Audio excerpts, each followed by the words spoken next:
ವೈಶಾಖಗಳ ಕಾಟ ಈಗ ಶುರುವಾಗ್ಬಿಟ್ಟಿದೆ. ಸೊ ಪಾಪ ಒಂದು ಊಟಕ್ಕೆ ಕೂದಿರ್ತಾರೆ ಆಚಾರ್ಯರು.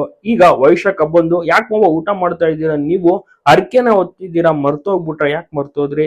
ಸೊ ಮಗುವಿಗೋಸ್ಕರ ನೀವು ಉಪವಾಸ ಮಾಡ್ತೀನಿ ಹಾಗೆ ಹೀಗೆ ಅಂತೆಲ್ಲ ಅಂದಿದ್ರಿ, ಈಗ ನೋಡಿದ್ರೆ ಊಟ ಮಾಡ್ತಿದ್ದೀರಲ್ಲ ಯಾಕೆ ಮಗು ಹಾಗೆ ಹೀಗೆ ಅಂತೆಲ್ಲ ಪ್ಲೇಟ್ ಅನ್ನು ಕೂಡ ಚೇಂಜ್ ಮಾಡ್ತಾಳೆ ವೈಶಾಖ. ಮನೆಯವ್ರಿಗೆಲ್ಲ ಆಶ್ಚರ್ಯವಾಗುತ್ತೆ, ಅರ್ಕೆ ಹೊತ್ತಿಲ್ವಲ್ಲ, ಹೇಳೇ ಇಲ್ವಲ್ಲ ಹಾಗೆ ಹೀಗೆ ಅಂತ. ನಂತರ ಅಜ್ಜಿ ಕೂಡ ಕೇಳ್ತಾರೆ, ಹೌದಾ ನಾನಿ ಯಾವಾಗ ಅರ್ಕೆ ಹೊತ್ತಿದ್ದೆ, ಏನ್ ಕತೆ ಅಂತ.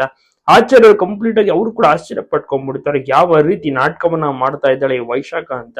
ಅವ್ರು ಗಪ್ಚುಪ್ಪಾಗಿ ಏನೇನು ಕೂಡ ಮಾತನಾಡ್ತಿಲ್ಲ. ಇನ್ನೇನು ಊಟ ಮಾಡ್ಬೇಕು, ತುತ್ತನ ಬಾಯಿಗೆ ಇಟ್ಕೋಬೇಕು, ಆ ಒಂದು ಟೈಮ್ ನಲ್ಲಿ ವೈಶಾಖ ಬಂದು ತಡೀತಾಳೆ. ನೋಡ್ಬೇಕಿದೆ ಏನಾಗುತ್ತೆ ಮುಂದೆ ಅಂತ. ಚಾರು ಮತ್ತೆ ರಾಮಾಚಾರ್ಯಗೂ ಕೂಡ ಒಂದು ರೀತಿಯಲ್ಲಿ ಕನ್ಫ್ಯೂಷನ್ ಅಂತಾನೆ ಹೇಳ್ಬೋದು. ಮಾವ ಈ ರೀತಿ ಅರ್ಕೆ ಹೊತ್ಕೊಳ್ಳೋರು ಅಲ್ವಲ್ಲ, ನಿಜಾನ ಹಾಗೆ ಹೇಗೆ ಅಂತ ಅವರು ಕೂಡ ಸ್ವಲ್ಪ ಆಶ್ಚರ್ಯದಲ್ಲಿದ್ದಾರೆ. ಇನ್ನ ಆಚಾರ್ಯರ ಇದಕ್ಕೆ ಉತ್ತರ ಕೊಡ್ಬೇಕು.